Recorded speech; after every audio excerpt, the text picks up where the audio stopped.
By the time I was in high school, my parents had divorced. My dad had left, and my mom was struggling to make ends meet. And I just started working right away. Marriage brought me up to Grand Rapids, and then divorce. I'm divorced now, so I was working at the hospital. Unit secretary in the ICU. I was working third shift and trying to go to school. A couple days a week I was up 24. One time I was up 35 hours, and one morning on Chicago Drive, I didn't really fall asleep, but I ran a red light and hit somebody else and broke my arm, and I actually had screws and plates taken out of my arm.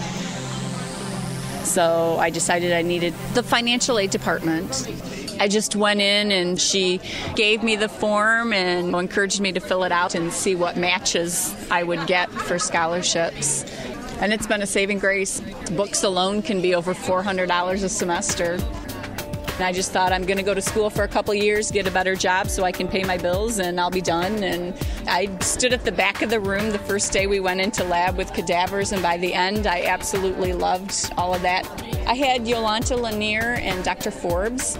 I honestly have liked all my instructors. I sit in the front row, I ask questions, I have to be involved, and I can help my daughter with algebra, which I never thought I'd be able to do before. I finished my algebra class with a 99.6. I was pretty surprised.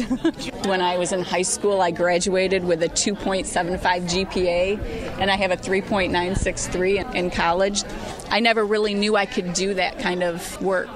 When I finish here at Grand Rapids Community College, I will be going to Eastern Michigan for a bachelor's degree in dietetics.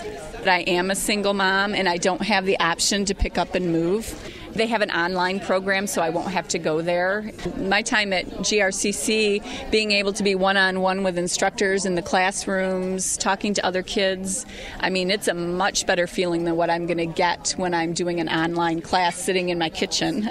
I have been completely inspired by the teachers here. They make you think here. They don't want you to just memorize everything and move on. They want you to know what you're actually learning. I don't have a lot of family that have gone to college.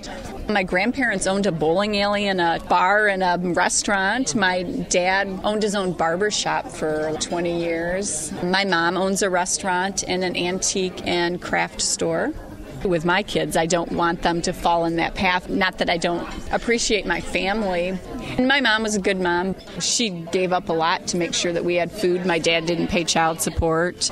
It makes me want to go to school more because I want to know that I can give to my kids, that I can take a vacation, that I can buy them clothes. Being girls, they need to know they've got to have an education at least. At the end of the day, you can support yourself and take care of yourself.